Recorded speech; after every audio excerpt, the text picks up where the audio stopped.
To Your Eternity. Un garçon solitaire errant dans les régions arctiques de l'Amérique du Nord rencontre un loup. Tous deux deviennent rapidement amis, dépendant l'un de l'autre pour survivre dans cet environnement hostile. Mais ce garçon a une histoire et sa rencontre avec ce loup n'est pas fortuite. L'anime a pour genre aventure, drame, fantasy, mature, mystère, shonen et pour thème philosophie, réincarnation.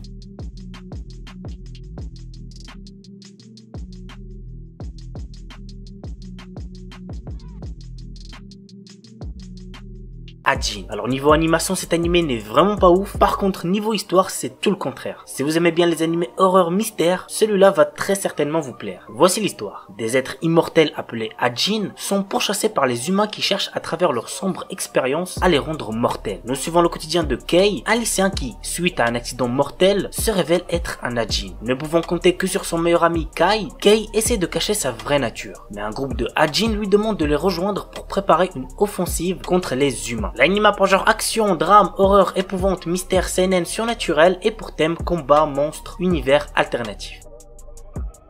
Blade of the Immortal. La famille, si vous n'avez toujours pas vu cet animé et que vous aimez les animés de samouraï, sachez que vous ratez une pépite, mais vraiment une grosse pépite. Voici de quoi ça parle. Manji est un samouraï errant, plus connu sous le nom de tueur aux 100 victimes. Afin de racheter ses crimes passés, il s'engage à tuer 1000 criminels. Pour ce faire, Manji a une particularité. Il est immortel grâce à un ver présent dans son corps. D'un autre côté, Lin Asano, fille d'un chef de dojo assassiné par la bande de Kagehisa Anotsu, cherche désormais à se venger. Leurs chemins sont appelés à se croiser. L'anime a pour genre action, drame et pour thème arts martiaux, assassinat, samouraï, super pouvoir, vengeance.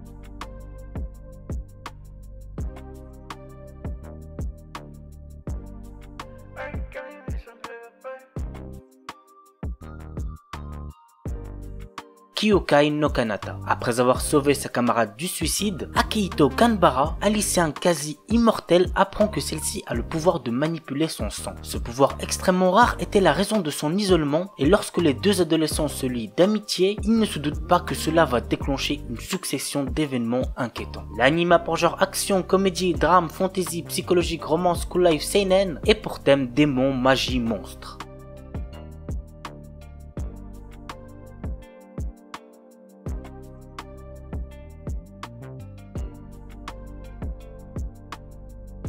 Et on termine avec Bloodlad. Bon, Bloodlad, je l'ai quand même présenté au moins 3 fois, mais on sait jamais. Peut-être que certains d'entre vous ne l'ont toujours pas vu. Voici le résumé. Staz est un vampire, un vrai caïd qui règne sans partage sur un des quartiers des enfers. Mais plutôt que de jouer au suceur de sang, c'est un otaku comme toi et moi. Il joue à la console et collectionne des mangas. Mais quand une jeune japonaise égarée débarque sur son territoire, il n'a plus qu'une idée en tête. En faire la pièce maîtresse de sa collection. L'anime a pour genre action, comédie, ecchi, romance surnaturelle et pour thème démon, otaku, vampire.